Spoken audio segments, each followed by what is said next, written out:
Hello everyone, welcome to part 3 of the dynamics of nuclear energy. Part 1 और 2 में हमने देखा था कि कैसे न्यूक्लियर एनर्जी हम हार्नेस करते हैं, कैसे हम पार्ट 2 में हमने ये भी देखा था कैसे इलेक्ट्रिसिटी प्रोड्यूस करते हैं। पार्ट 3 में आज हम थोड़ा सा रिव्यू करके देखेंगे कैसे हम वेपन्स प्रोडक्शन करते हैं। सो फर्स्ट पार्ट 1 और 2 जो थे उसमें हमने देखा था कि फिजन प्रोसेसेस से हमें मिलता था एक चेन रिएक्शन। इनकमिंग न्यूट्रॉन थे, न्यूक्लियस पे टारगेट करते थे, किसके? फिसाइल मटेरियल्स पे, फिसाइल मटेरियल्स। उससे हमें मिलता था एक chain reaction, continuously energy release होती जा रही थी। एक और कॉन्सेप्ट हमने देखा था along with this, enrichment. Nuclear energy produce करने के लिए फॉर इलेक्ट्रिसिटी पर्पसेस हमें चाहिए थी somewhere around 3 to 5% enriched material, और अगर हमें वेपन्स बनाने हैं तो हमें 90% से ज़्यादा एनरिच मटेरियल चाहिए था। एक बात हमने ये भी की थी कि 3 to 5% एनरिचमेंट फॉर इलेक्ट्रिसिटी। काफ़ी सारे हमने न्यूक्लियर ब्रीडर रिएक्टर्स और कोर रिएक्टर्स देखे थे जिसकी मदद से हम इलेक्ट्रिसिटी प्रोड्यूस कर रहे थे।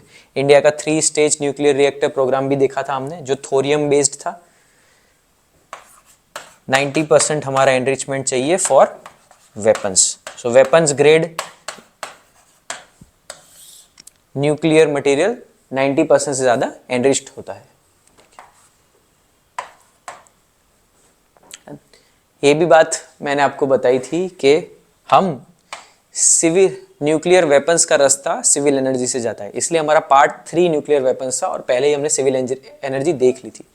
क्योंकि सिविल एनर्जी प्रोड्यूस करते वक्त हमें काफ़ी सारा वेस्ट मटेरियल भी मिलता है, ठीक है, उसका भी हम यूज़ कहीं ना कहीं कर सकते हैं। तो एक बार हम एनरिचमेंट सीख गए, फिर हम आते हैं वेपन्स पे। फिजन हमें आ गया है, हम फिजन से एनर्जी प्रोड्यूस कर रहे हैं और यहाँ पे उसी फिजन का यूज़ करके हम बनाएंगे न्यूक्लियर वेपन्स। एक डिफरेंस है, फर्स्ट था कि न्यूक्लियर एनर्जी जो हम प्रोड्यूस करते हैं, इलेक्ट्रिसिटी, इसमें था कंट्रोल्ड फिजन। हम फिजन को कंट्रोल कर रहे थे मॉडरेटर की मदद से, न्यूट्रॉन एब्जॉर्प्शन की मदद से, मॉडरेशन, फिर कंट्रोल रॉड्स थे जो भी रिड्यूस या क्विक करते थे पेस को फिजन की। थर्ड था हमारा वाटर एंड न्यूट्रॉन एब्जॉर्प्शन, ताकि वो न्यूट्रॉन आगे चेन रिएक्शन को सपोर्ट ना कर पाए और हम रिएक्शन को कंट्रोल कर सके। लेकिन वेपन्स में क्या होता है? अनकंट्रोल्ड फिजन रिएक्शन होता है, हम उसे कंट्रोल नहीं करते, हम एक ही टाइम में सारी एनर्जी रिलीज करके डिस्ट्रक्शन करना चाहते हैं basically. That's why nuclear weapons are very dangerous. यहाँ पे अनकंट्रोल्ड फिजन रिएक्शन है हमारे पास। एक ही मोटिव है हमारा, that is destruction.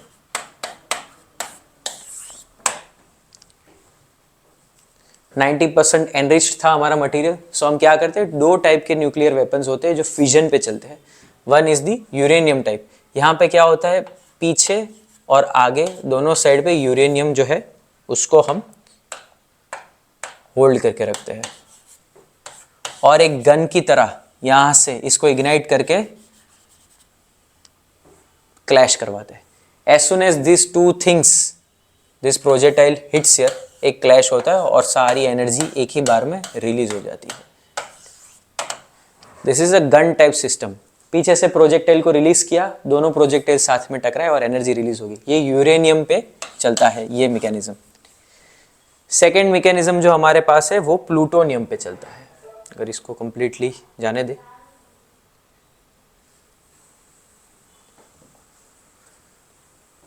One is the uranium type, uranium 235 हमारा maximum fissile material, 90% enriched.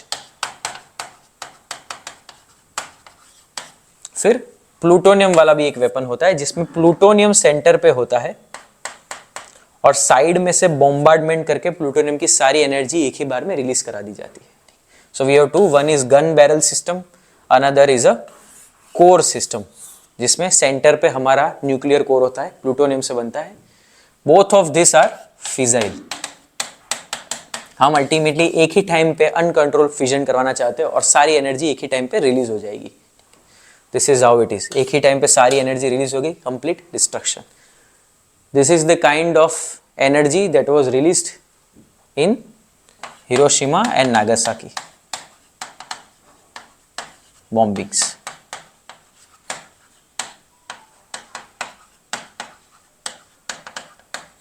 Of 1945 in World War II.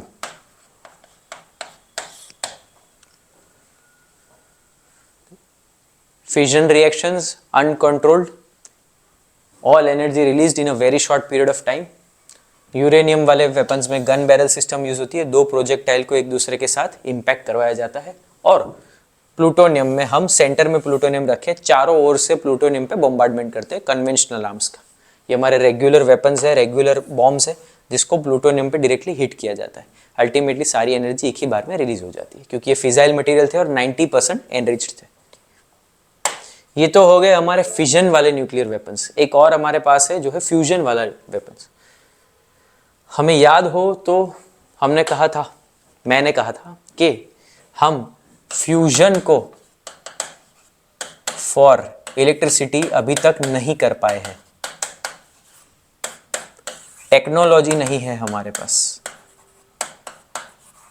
तो इसलिए हम फिजन को ही कंट्रोल करके इलेक्ट्रिसिटी प्रोड्यूस कर रहे थे अभी तक, जिसमें मेन था हमारा यूरेनियम। लेकिन वेपन्स में हम फ्यूजन अचीव कर पा रहे हैं, जिसको कहते हैं हाइड्रोजन बम। ये हमारा अब तक का सबसे डेंजरस न्यूक्लियर वेपन है। कैसे प्रोड्यूस होता है? 3 स्टेज में जाते हैं। फर्स्ट स्टेज हमारा जो है उसमें हम यूरेनियम को as a fissile material use करके एनर्जी क्रिएट करते हैं। उससे स्टार्ट होता है प्रेशर, और यहाँ पे यूरेनियम है।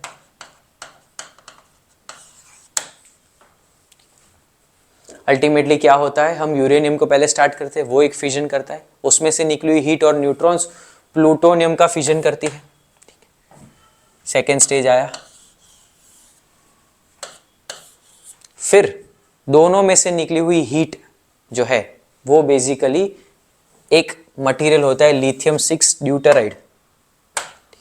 ये लिथियम 6 ड्यूटेराइड जो है, इसमें से मिलते हैं हमें ड्यूटेरियम एंड ट्रिटियम, जो थे हाइड्रोजन के आइसोटोप्स। फर्स्ट लेक्चर में हमने आइसोटोप्स विजिट किए थे। न्यूट्रॉन्स जिसके डिफरेंट होते हैं एटॉमिक मास में, this is in hydrogen with one proton and 1 atomic mass. This is hydrogen with atomic number 2 but only 1 proton and 1 neutron. This is tritium, 2 neutrons and 1 proton. So जो additional neutrons होते हैं उनको isotopes कहा जाता है। उसमें से एक है ड्यूटेरियम एंड ट्रिटियम। ये मिलते हैं हमें फर्स्ट स्टेज में फिजन ऑफ यूरेनियम और प्लूटोनियम करने के बाद। जो लिथियम 6 ड्यूटेराइड है उसके अंदर से ड्यूटेरियम एंड ट्रिटियम निकलते हैं आइसोटोप्स। इन आइसोटोप्स को जितनी भी ये हीट जनरेट हुई हमारी फिजन की वजह से, इसमें मिला के हमें मिलता है हाइड्रोजन, उसका फ्यूजन होके हमें मिलता है एक्सप्लोजन और हीलियम।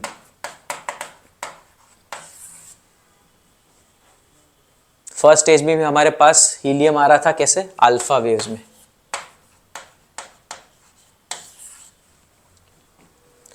कितने स्टेजेस गए हमारे?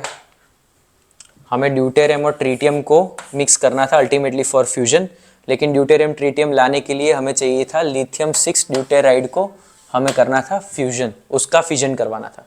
तो फर्स्ट स्टेज में हमने ड्यूटेरियम और प्लूटोनियम का फिजन करवाया, सेकेंड स्टेज में लिथियम 6 ड्यूटेराइड का फिजन करवाया और हमें मिले ड्यूटेरियम और ट्रिटियम।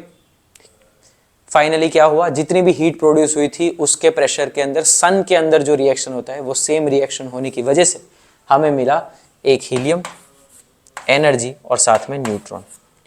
ये सारी एनर्जी एक ही बार में रिलीज हो जाएगी इन एन हाइड्रोजन बॉम्ब। ये एक ही कंडीशन है जहां पे on earth as humans we have been able to utilise the fusion of 2 nuclears. Fuse होके एक नया एलिमेंट बना है, बाकी जनरली हम जो कर रहे थे फिजाइल मटेरियल यूज़ कर रहे थे, जिसको अलग करके हम मटेरियल ले रहे थे और एनर्जी ले रहे थे. So this is the difference.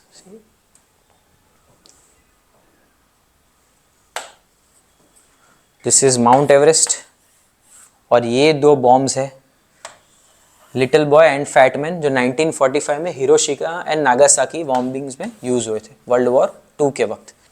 उसके बाद कभी बॉम्ब्स नहीं गिराए गए, लेकिन टेस्ट ज़रूर करे गए. ये यूएसए का है कैसल ब्राउन, जिसका क्लाउड ऑलमोस्ट 34 किलोमीटर्स तक गया था. और ये है यूएसएसआर, तब जो वर्ल्ड वॉर 2 के बाद कोल्ड वॉर चल रहा था यूएसएसआर का, उसमें उन्होंने टेस्ट किया था दी सार बॉम्ब 1961 में. उसका क्लाउड 60 किलोमीटर्स तक गया था. So you can understand how an hydrogen bomb is more dangerous compare to Hiroshima and Nagasaki bombs. These were the fusion bombs. These were, sorry, the fission bombs of fission bombs, and this is a fusion bomb.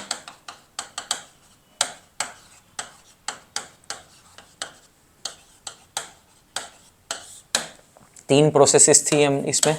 पहले था fission, uranium and plutonium का. Second था fission, lithium 6 ड्यूटेराइड का. और last में था fusion, final stage, जिसमें इसमें से मिले ड्यूटेरियम एंड प्लूटोनियम को हमने फ्यूज करके बनाया हीलियम एंड एनर्जी. एक ही बार में रिलीज कर दी uncontrolled. This is the kind of explanation we get. The cloud goes up to 60 kilometres. यहाँ पे भी एक ही टाइम में एनर्जी हमने रिलीज कर दी थी, और हमें हिरोशिमा और नागासाकी में मोर देन 1 लाख पीपल की डेथ जितना एक्सप्लोजन मिला था. पूरी सिटीज कंप्लीटली डैमेज हो गई थी. Let's go. See this is an MCQ. It was asked in UPSC 2023.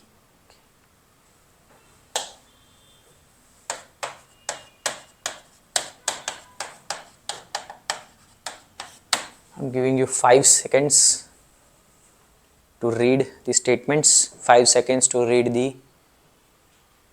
answer statements as well.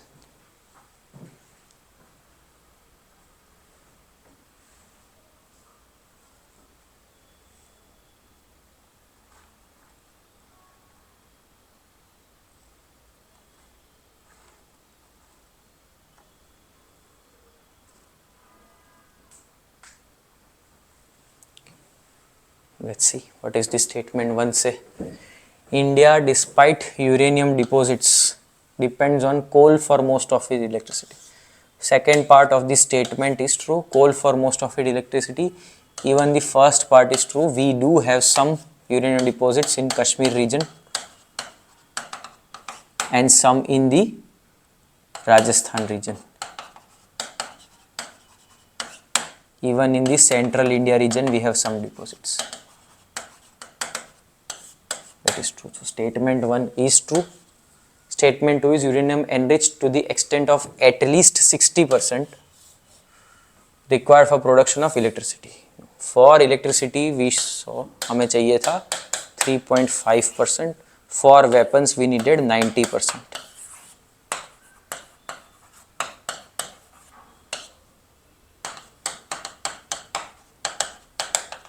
That's why statement 2 is incorrect. Answer हमें मिलेगा statement 1 is correct, statement 2 is incorrect. ठीक है, it is the answer. Enrichment के ऊपर basically solve हो सकता था question. It was just trying to ask you क्या आप एनरिचमेंट का कॉन्सेप्ट जानते हैं. अगर जानते होते तो ये कैंसिल हो जाता. Even without knowing the statement 1 आप आंसर दे पाते. एक और कॉन्सेप्ट है हमारे पास जो है radio isotope thermo electric generator. अभी तक तो हमने फिजन और फ्यूजन देखा, लेकिन हमने ये एक देखा था कि हमारे पास एक चीज जनरेट हो रही थी, वो था न्यूक्लियर वेस्ट. न्यूक्लियर वेस्ट जो होता है एनर्जी प्रोड्यूस करने के बाद, उसके अंदर फिजाइल मटेरियल तो होता है, इस फिजाइल मटेरियल्स को, जो कि प्लूटोनियम था 238, यहाँ पे दिखा रहा है प्लूटोनियम 238, हम इसको सेकेंड स्टेज में हमारे 3 स्टेज प्रोग्राम में यूज़ कर रहे थे for India's 3 stage nuclear programme. क्यों यूज़ कर रहे थे? क्योंकि ये इलेक्ट्रिसिटी जनरेट करने के लिए इनफ नहीं था। न्यूक्लियर प्लांट, पावर प्लांट में से ही वेस्ट निकला था, इलेक्ट्रिसिटी जनरेट करने के लिए इनफ नहीं था, लेकिन फिर भी फिजाइल मटेरियल था, इसमें से डीके हो रहा था, इसमें से एनर्जी तो निकल रही थी। सो इलेक्ट्रिसिटी नहीं जनरेट हो सकती, लेकिन इसको यूज़ किया जाता सकता था। इसीलिए हमारे प्रोजेक्ट के अंदर डॉक्टर होमी भाभा ने इसको as a breeder in breeder reactor use किया था to breed more uranium and using thorium. हम क्या ब्रीड करना चाहते थे? यूरेनियम 233 ब्रीड करना चाहते थे using plutonium 238 which was a nuclear waste. So that is one use case, this is another use case. यहां पे हम क्या कर रहे हैं? वेस्ट मटेरियल को स्पेस फ्यूल की तरह यूज कर रहे हैं। क्यों? क्योंकि अगर हम काफी डीप जा रहे हैं स्पेस के अंदर, कुछ ऐसे एक्सपेरिमेंट्स है जैसे वॉयेजर 1 एक है and Voyager 2, they have gone beyond solar system. अभी सोलर सिस्टम के एंड पे पहुंच गए हैं ये। तो ऐसे सिस्टम्स जो होते हैं वो सोलर पैनल्स पे नहीं चल सकते, इम्प्रैक्टिकल हो जाएंगे। ठीक है, impractical to use solar panels, क्योंकि सनलाइट पहुंचेगी नहीं, सोलर पैनल्स इनको एनर्जी नहीं प्रोवाइड कर सकते। तो हमें ऐसी कोई चीज़ चाहिए जो इनको बियॉन्ड सोलर एनर्जी दे सके टू दी सैटेलाइट्स। सो हमने क्या यूज़ किया? ये जो हमारे पास प्लूटोनियम वेस्ट मटेरियल था उसको हमने at the centre of the satellite रखा। इसके अंदर इनफ एनर्जी थी कि वो कुछ हीट जनरेट कर रहा था। उसी हीट को यहाँ पे हमने कन्वर्ट किया इलेक्ट्रिसिटी में, हीट टू इलेक्ट्रिसिटी। यहाँ पे हम कोई भी फ्यूजन कुछ नहीं कर रहे, सिर्फ जितना हमारे पास वेस्ट मटेरियल पड़ा है उसको यूज करके, उसकी हीट जो कंटिन्यूसली निकल रही है डीके, वो डीके वाली हीट यूज करके हम उसको इलेक्ट्रिसिटी में कन्वर्ट कर रहे हैं। इसलिए नाम है radio isotope thermo electric generators. Thermocouplers का यूज करके इलेक्ट्रिसिटी जनरेट करेंगे और सैटेलाइट को पावर देंगे। ये एफिशिएंट नहीं है लेकिन अच्छा ऑप्शन है to use the waste material. अगर इसी को हम न्यूक्लियर पावर प्लांट में डालेंगे तो हमें 10, 20, 30, 40 एक्स जितना मटेरियल चाहिएगा to produce the same amount of electricity. That's why it is an alternate use. और यहाँ पे कोई भी फिजन वगैरह कुछ नहीं हो रहा है, सो हमें ना कुछ कंट्रोल करना है, ना कंट्रोल रॉड्स चाहिए, ना मॉडरेटर चाहिए, ना हम कुछ फ्यूज कर रहे हैं। वी नीड नथिंग, सिर्फ बेसिक हीट जो रिलीज हो रही है वेस्ट मटेरियल की, उसको हम इलेक्ट्रिसिटी में कन्वर्ट कर रहे हैं।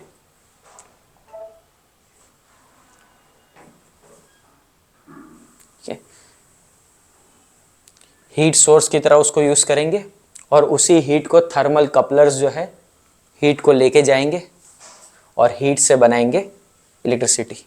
These are the radiator fins जो उसको मॉडरेट करेंगे हीट को भी।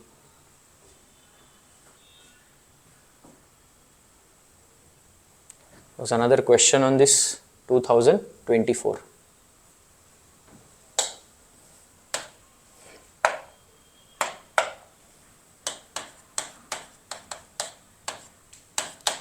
You can pause the video to see the question and answer. Okay.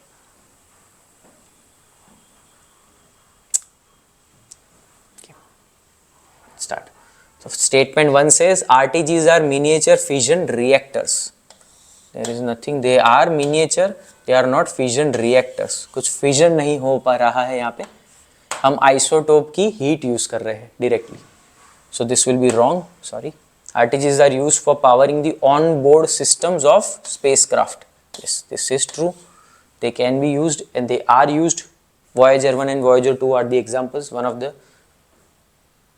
RTGs can use plutonium-238 which is a byproduct of weapons development. Yes, weapons development का भी byproduct है plus nuclear waste का भी में byproduct में, दोनों में enrichment होता है, दोनों में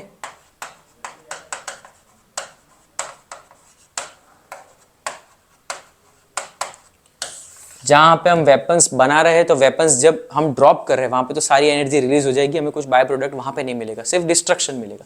लेकिन जब वेपन्स बना रहे हैं, एनरिच कर रहे हैं, तो नॉन एनरिच प्रोडक्ट जो है वो हम यूज़ कर सकते हैं यहाँ पे, तो वो भी एक तरह से वेस्ट ही है हमारे पास, even if it is not used by the nuclear power plant.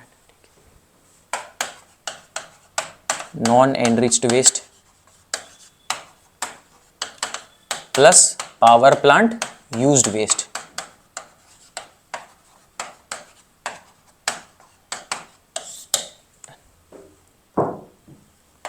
So first was wrong, it only first भी आपको पता होता तो आंसर आ जाता, 2 and 3 ओनली।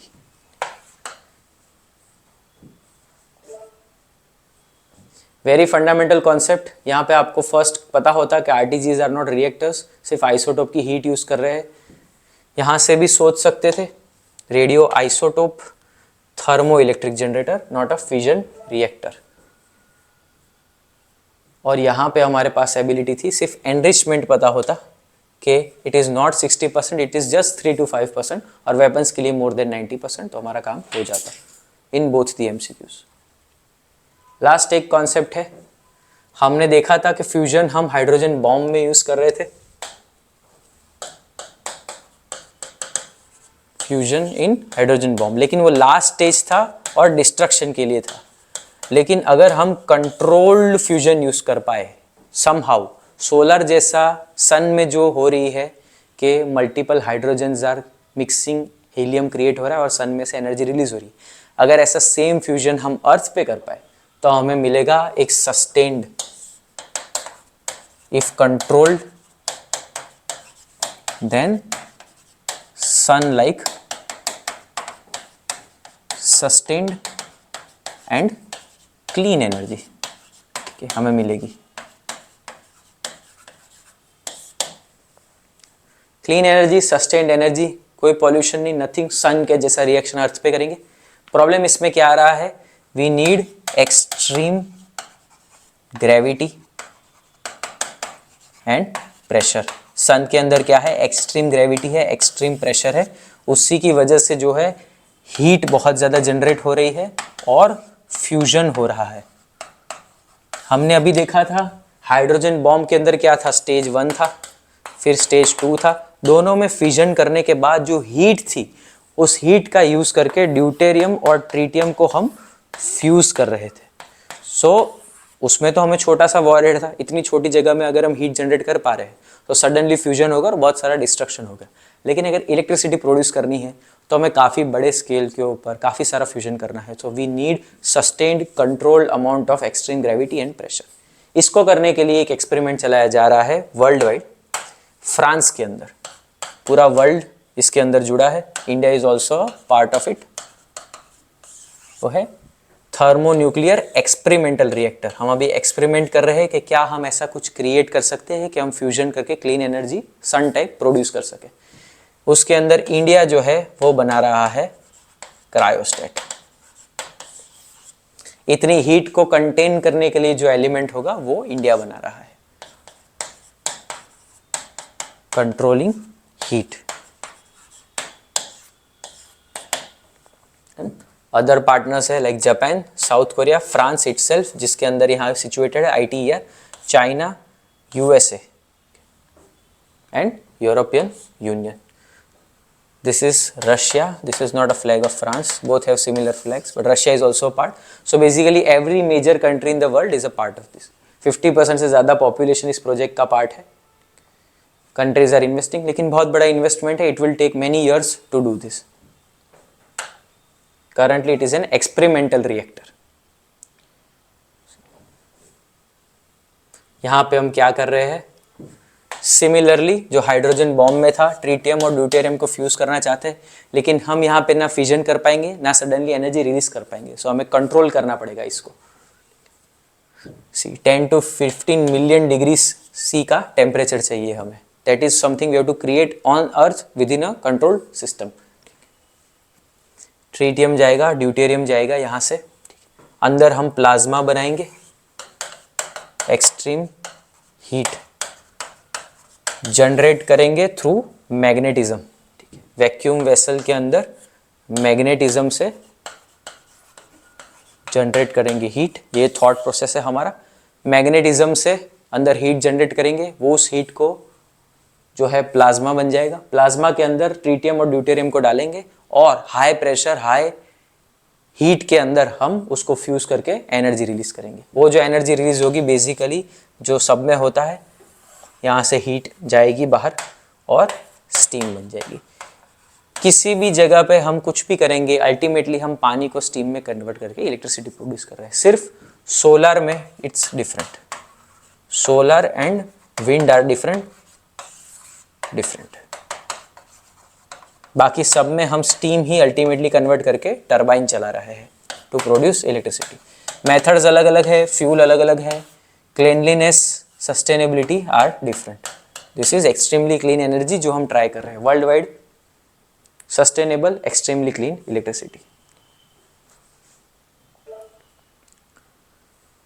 हमने फ्यूजन बॉम्ब में देखा था हाइड्रोजन ट्रिटियम को फ्यूज करना था, लेकिन एक और पार्ट थी लिथियम 6 ड्यूटेराइट था जिसमें से ड्यूटेरियम और ट्रिटियम निकल रहा था। सो यहाँ पे हमारे पास हमें लिथियम चाहिए अगर ये करना है तो, लेकिन हमारे पास 1000 ईयर्स का लिथियम ऑलरेडी अवेलेबल है ट्रिटियम और ड्यूटेरियम बनाने के लिए। ड्यूटेरियम तो वैसे ही फ्री स्टेट में मिलता है तो हमें सिर्फ ट्रिटियम बनाना पड़ेगा। ड्यूटेरियम जो है D2O वो हमारा हैवी वाटर था, वो तो हम आज भी यूज़ कर रहे हैं। कहाँ पे? प्रेशराइज्ड हैवी वाटर रिएक्टर्स में, जो हमने लेक्चर 2 ये सीरीज के पार्ट 2 में देखा था कि हम ऑलरेडी ड्यूटेरियम को यूज़ करें क्योंकि ईजी है बनाना, नेचुरल फॉर्म में भी मिल जाता है। ट्रिटियम हमें लिथियम से लाना पड़ेगा। पॉल्यूशन कुछ भी नहीं है, सिर्फ हीलियम मिल रहा है। हीलियम तो अभी भी हम यूज़ कर रहे हैं इन एज अ गैस, ठीक है। It is not dangerous, also it is an alpha particle, can easily be absorbed by the human body, not dangerous. So no pollution, non-dangerous. Lithium we have for 1000 years to produce tritium. Deuterium we also have. Fusion करना है, but experimental reactor है. We don't know when we will be able to achieve high pressure, high gravity, okay, to fuse the reaction. This was all for today. I will share all the 3 PDFs. इस video के description में आपको मिलेगी तीनों lecture की PDF, part 1, part 2 और part 3. This will be enough for you as far as UPSC and GPSC are concerned. Any state service examination you are giving, this much concepts are more than enough for you. Okay. If you have any doubts, please post in the comments. I will answer them personally. Okay. Thank you.